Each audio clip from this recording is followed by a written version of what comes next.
Hey guys, Haz here from Shield Canine, and I'm with my little buddy Wilson, one of the Presa Canario puppies from my last breeding.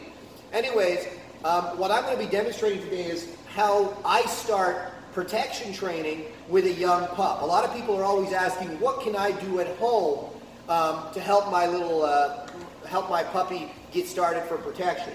So what I'm going to demonstrate is kind of how I get young puppies started in protection. And what I'm going to be doing is some rag work. So I got a little piece of burlap here, and I've put a knot on either end just so it's a nice soft kind of, attractive thing to a dog to bite and pull. And I'm going to be starting some rag work with the puppy. So Wilson here has some prey drive, which is a prerequisite for this type of work. A lot of puppies, especially ones that aren't really bred for this work, do not have prey drive. All the Presa Canario puppies from my last couple litters have had good prey drive, which is a key fundamental to starting this type of work. So as you can see, he's very interested in the item. He wants to chase it, he wants to pursue it, and he has some intensity towards it. So what I can do is I can start teaching him the foundation to protection work with this little item. So I'm going to get started, and I'll just kind of try to talk through what I'm doing as I'm doing it.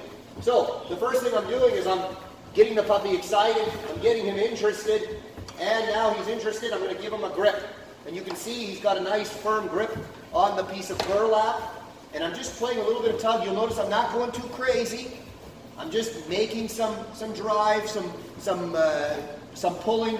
Right now, I'm not trying to create pulling with this dog. I don't mind that he pulls because it shows some intensity, but I'm actually going to be teaching him to push because ultimately I want him biting a suit, because I'm going to be training this dog for personal protection, and I do a lot of my training for that on a bodysuit. So right now you can see he's got excellent drive. What I'm going to do is I'm going to start creating right away that pushing foundation. Now you'll notice that I'm also petting the pup. I'm calming him and I'm petting him. It's not just all crazy, crazy, crazy, crazy. I'm calming him and I'm petting him, and I'm really building the calmness of grip. If I get too hectic with him and if I yank on him, I can really ruin his experience. And I can teach him the wrong things. I want to teach him to be calm on the grip. I want to teach him to be excited and happy to do this kind of work. And I also want to teach him to push. So what I'm going to do for that is I'm going to go grab both ends of the burlap and I'm just going to hold still. And when he pushes, oh, good boy. You can see it was an ever slight shift forward into the burlap. I make a little noise and I reward him with a little more tug. I also intersperse that with periods of just calming the dog. Good boy. Now if I notice him start to get chewy, I'll make the tug come alive again. Because if you hold him still and he starts getting real chewy, that's not desirable either. I want a nice calm grip, full, firm. Good boy. Good. Now you'll notice I kind of do a little bit of lifting too of his front paws, but it's very minimal. I also want to work on him having a lot of intensity towards this thing. You can see there he chewed it a little bit, so I immediately made the burlap come alive. And if I make it come alive, then he wants to clamp down hard on it naturally.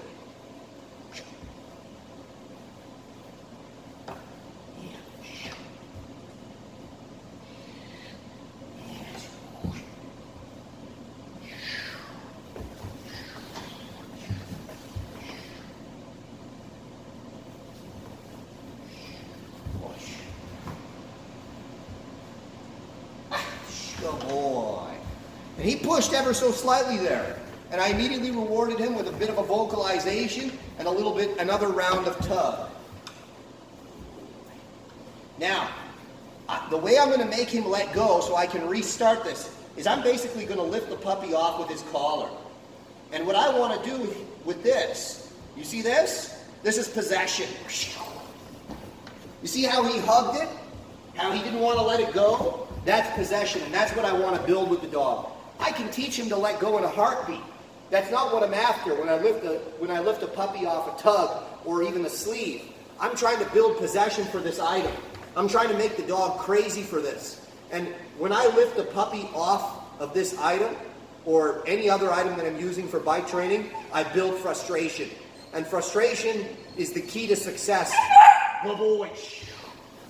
Which brings me, boy, to the other the other part of what I was talking about. I want barking from the pup. I want him to learn to bark at me, to activate me, the bad guy, for his toy. Well, right now I'm not a bad guy to him, I'm his handler.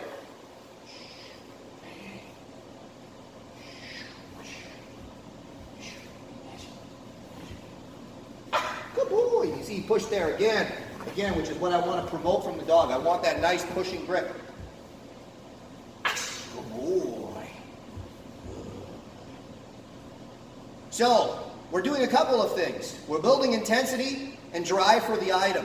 We're working on the firm, hard, full grip that we want from the dog when he's biting, and we're working on pushing behavior on the grip. The other thing that we're doing is simultaneously, we're teaching the puppy to activate me to get his toy. Because down the road, when I tell him to watch, I want him, good boy, I want him barking at the bad guy. So, here he wants the game to start again. I'm not going to start until he does what I want, which is a bark.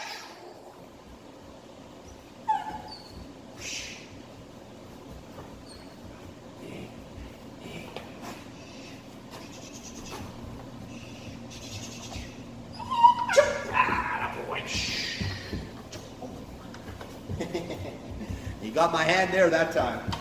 Good boy. And you'll notice, he barked once.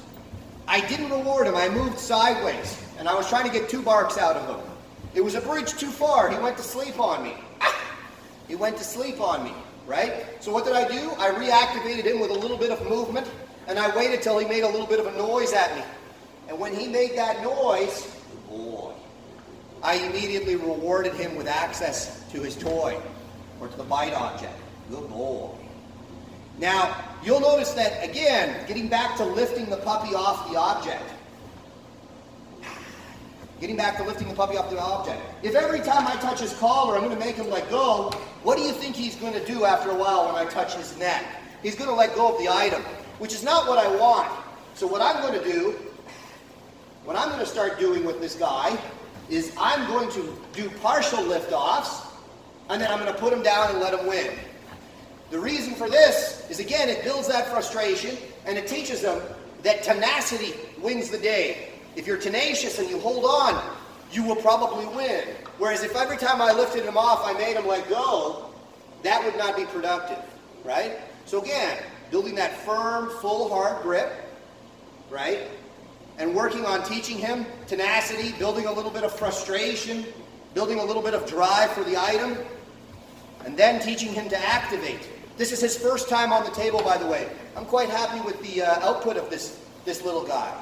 So I'm going to do my lift off. I'm going to praise him. Good boy. Good boy. Good boy. There's the possession. And now I'm going to make him activate me again. So a little bit of excitement. Freeze.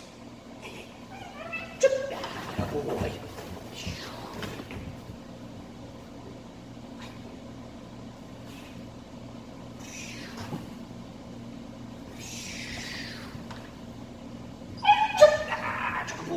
There you go. And you can see, again, I went for 2 barks. Sometimes I'm impatient. I try to go a little bit too fast. Yes. And he went to sleep, so I had to activate him again. And the second he activated, bang, I rewarded him. Right now it's just a little huff and a puff, a little bit of almost a whine. But that's okay. I'm still rewarding activity. Forward action, and vocalization. Because ultimately I want him to bark at the bad guy. So this is how you start, by teaching him to bark for stuff. Good boy. You can see he's getting a little chewy because he's getting a little tired. Which brings me to the next part of the lesson. Don't do this for more than 5 to 10 minutes maximum. Oh, good boy. That's good boy. Because you're going to tire the pup out. We're going to work one more, a couple of fake lift-offs. Good boy. Fake lift-off. Good. And then we're going to do a real lift-off, praising. Good boys. Yeah. And we're going to make a little bit of frustration. Frustration.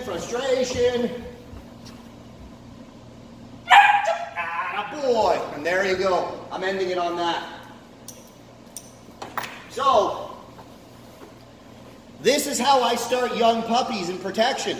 It wasn't a perfect session. I made some mistakes, right? But you get the idea. I'm teaching several things at once. I'm teaching the puppy to activate me for the thing that he wants to bite, and I'm also teaching him how to bite. I want him to grip firm, hard, and full. I want him to be intense, and once he's on the grip, I want to teach him to push, and at least to be active. Even if he can't push right away, I want him to be active on the grip. And then I'm going to intersperse that with periods of calm, where I pet him with the item in his mouth, and I just try to get him to calm down. But I'm also going to teach him to never let go, which I almost did there. He almost fell off the table.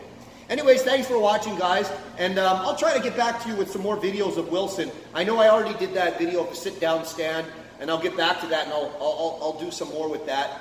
But anyways, I'm very happy with my last litter of Presa puppies. We have some really awesome young puppies that we're bringing up right now. You don't really see them on my website, but we're bringing them up, and they're going to be really nice when we get finished with them, or even partially finished. Anyways, thanks for watching.